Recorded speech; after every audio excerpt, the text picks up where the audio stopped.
That being said, we have seen some trebuchets used in competitive play as a laser build with kind of a right-hand peak mech previously. So, you know, I guess it's possible we could see some laser vomit on those trebuchets. Honestly, I don't know the chassis that well. I don't know what that variant is.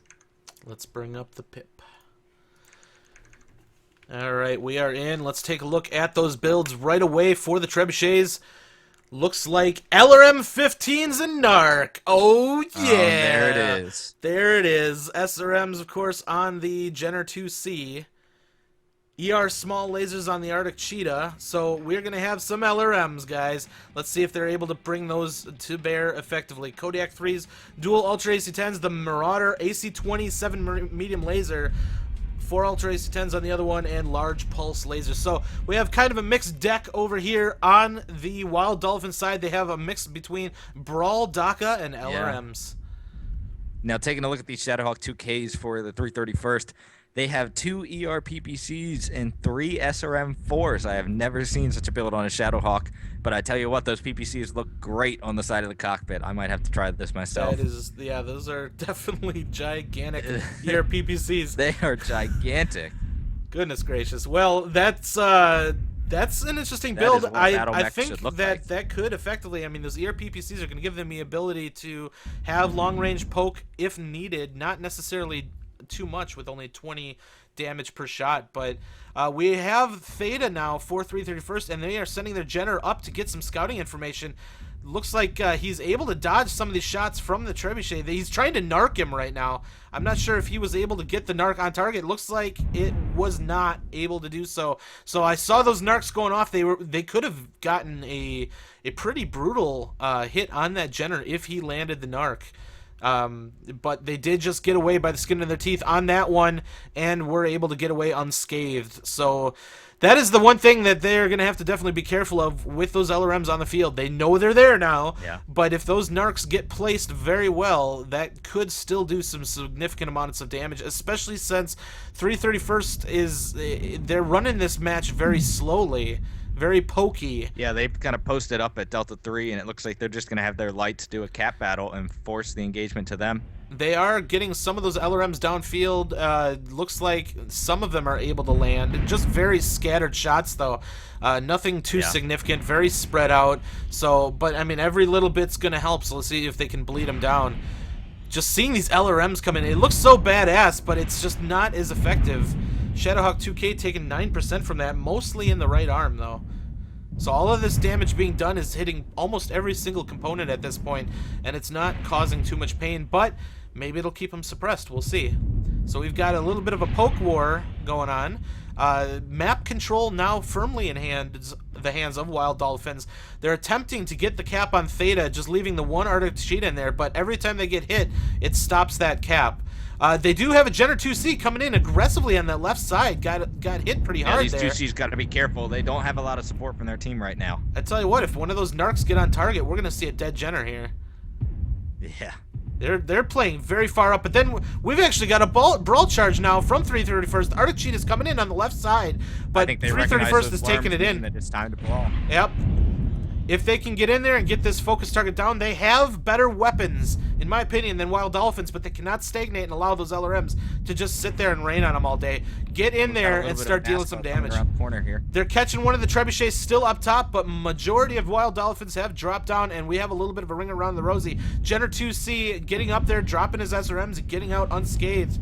Very good maneuvering by him. Is narked for the 331st. He's about to start taking a lot of fire. They caught the Marauder in the back, and they are pouncing on him, jumping into the canyon behind him. He can't get around the corner fast enough. Takes a massive amount of damage, but he does just get around the corner. Arctic Cheetah's out here bravely shooting as much as he can, but Grendel in the trebuchet does go down. Jenner 2C coming in the backfield. He has been just running around like a madman, dropping SRMs everywhere he can, and we have one dead on either side.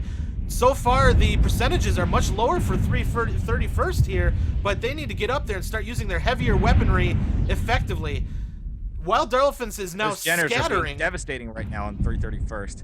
we have 331st in the front here, in the middle, but WildDolphins is kind of scattering to all angles. They're not going to be able to get any focus, so they're just trying to bleed him down as much as he can. But this Jenner 2C is just doing all of the work for his team, it seems. Just coming in behind all these mechs. They're worried about the LRMer and not worrying about the SRMs being drilled into his backside. So 331st is getting pounded down, but they bad overheat, down. And he goes down because of that. You cannot overheat like that in the middle of a battle, no matter what. So we are down to just Aerox at 44%, probably getting really low on ammo. If he's sticked, isn't he? He's only got 2 SRMs left in his mech. Just the center torso SRMs. That's not looking good. He's got a lot of work to do. The Marauder down to 24%. Fantastic tanking. That's got to be a standard engine, isn't it? Yep, standard engine Marauder. Absolutely. Only has 1 medium laser left. He tanked for his team. He was actually caught out, and they spent so much time working on him that they weren't able to kill anything meaningful for the rest of the fight. And it looks like this one's slipping away from 331st. The LRM deck is gonna win a match. What the hell? They used and it really felt like they focused on the LRM so much that they didn't get a chance to kill the Kodiaks or the Jenner 2Cs that just absolutely devastated them. They did, and but what a surprise I there. did see the them WildDolphins focusing on them, but they even kept one of their LRMers alive. That was that tickled me surprised here. I don't know how they pulled it off, but I think one of the big factors definitely is the LRMs seem to be a focus. Now, one of them did do 500 damage before the end, so he was able to toss out some pretty effective damage overall. It's all spread, though. Leaving them alive can be dangerous for sure, but when you've got a Jenner 2C throwing SRMs into your backside, that has to take priority, because that's the difference between a one-shot backcore and a slow bleed from an LRM. Really, just looking at the scoreboard, 2 mechs, the Kodiak 3 and the Jenner 2C got 6 out of the 8 kills for the WildDolphins there. Just those SRM just felt like they left the biggest guys alive. Those SRM PPC 2Ks did not do too well. Both of them held just above 100 damage. Really, it was the Kodiak 3 and the 2 Jenners, the Grasshopper, the other Kodiak. I mean, they did a majority of the work for 331st. They needed the rest of their team to back them up on that one. But it was definitely a close match. I'm going to say it was close. It didn't end close, though, but it could have still gone either way about midway through that. But the deciding factor was just the, I guess, ignoring of more critical mechs on the field. That Jenner 2C throughout the entirety of the battle just wailed, just completely wailed on all of the 331st mechs. Like, I was kind of watching that Jenner just zipping in and out of the battle and just tossing SRMs as hard as he possibly could, getting away with still 97% HP left.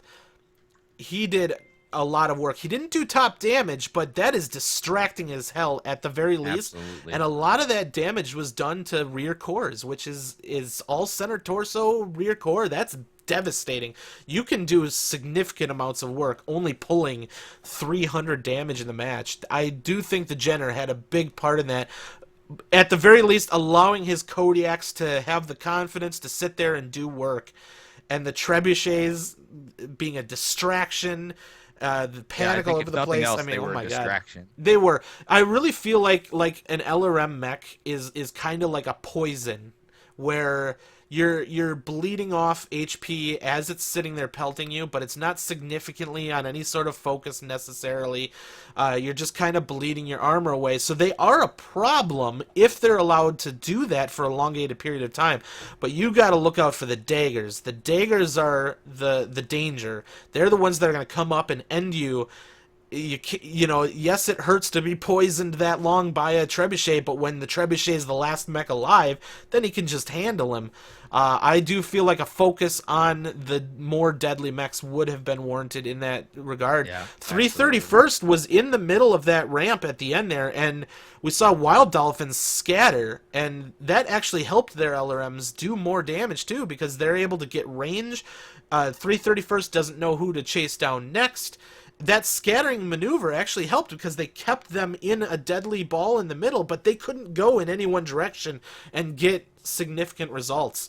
And that maneuver, I think, by WildDolphins really helped, because then the main body for 331st that's remaining is dealing with a Trebuchet, it's dealing with a Jenner, and everybody else is getting distance on you, and that hurts. That's very hard to clean up after that.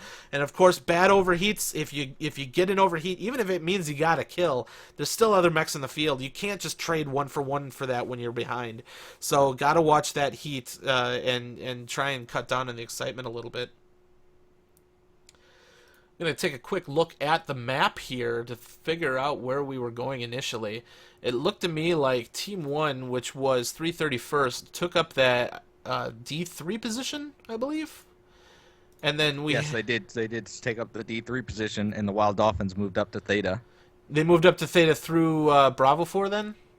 Just the typical Epsilon corner up to Theta kind of thing.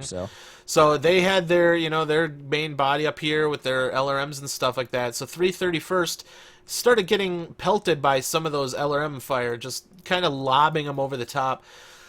I do think aggression was warranted, but I think it could have definitely been a much cleaner maneuver to get in there. So they ended up kind of coming up here to get into the brawl, and we ended up with a NASCAR. We had these guys coming around this side, and then we had these guys coming back up the ramp. Ultimately, the fight occurred in this region right here, and then Dolphins ended up sending guys back this way. They sent the Trebuchet down this way. They sent people that way. I mean, they went scattered to the wind, and you've just got this tight group of 331st getting hit from all sides. Yep. The Jenners in their midst, pounded shots into their backside. The other Jenner couldn't handle the light versus light action. Ended up overheating, getting cored out during the overheat, which is always brutal. But that is the killing field right in the middle, just off of Theta right there. Yeah, and we've seen it before. If you have a ranged deck, and LRMs do classify as ranged, when you get into that kind of murder ball situation, it's the best strategy to spread out, distance yourselves from each other, but as long as you remain kind of in this wide circle around the enemy team where everyone can still shoot. And I think that's where teams get themselves in a little bit of trouble. Absolutely. They spread out, but they lose vision. And you do have the option, too, with the LRMs, as long as somebody's got a lock on the target. Yeah, they don't need You don't need to be in vision. I don't know if they were effectively able to use terrain to do that necessarily, but it's the same function as a ranged deck where... and I've seen this used, like, I got my ass kicked by Antari Scorpions once, where they spread everywhere on Canyon Network, and we're in our brawlers running after them, and they're just pelting us from every direction, and we just bled to death. And that's really kind of what happened here, too. If you're going to spread out, and it's very useful, just make sure you all have vision, all can still do damage. WildDolphins did a good job of that. They were able to spread out, distract kind of that murder ball, and were able to continue doing damage throughout the entire time. That spread came really late in the fight as well. It did. And I think that 331st could have done a little bit better focusing at the beginning, taking down some of those critical mechs early on. We had a bit of a chase. I can't believe how long it took to take that Marauder down. He was caught horribly out of position. That was actually located in the C3. He was bolting around the corner as fast as he possibly could. And 331st was up on the ridgeline shooting down at him, and he got away with it. He was caught so far out of position, they did not take him down, and he ended up tanking down to like 20% in a standard engine. Now, I believe they did stick him and then leave him at the end. He had one laser left. He had one laser left, but... he should never have been allowed to get around that corner. It should have been a clean kill so they could have concentrated on the rest of the team.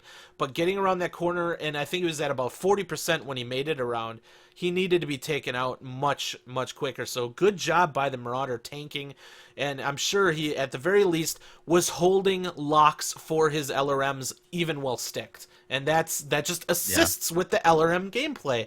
So it's insane that we just saw a partial LRM deck win in a competitive match. I think there was a lot of things that went wrong for 331st that allowed that to happen.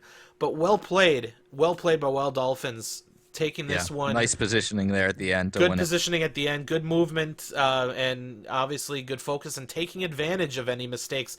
You have to be good to be able to take advantage when the enemy makes a mistake. You have to recognize a mistake was made and take advantage of it, and they definitely did a good job doing that. So, well played by both teams, but WildDolphins takes this one. So, we will catch you guys again after the break. I believe the next match that we are going to be watching is Ravenwood versus Yeah, good luck with that. Desheradados.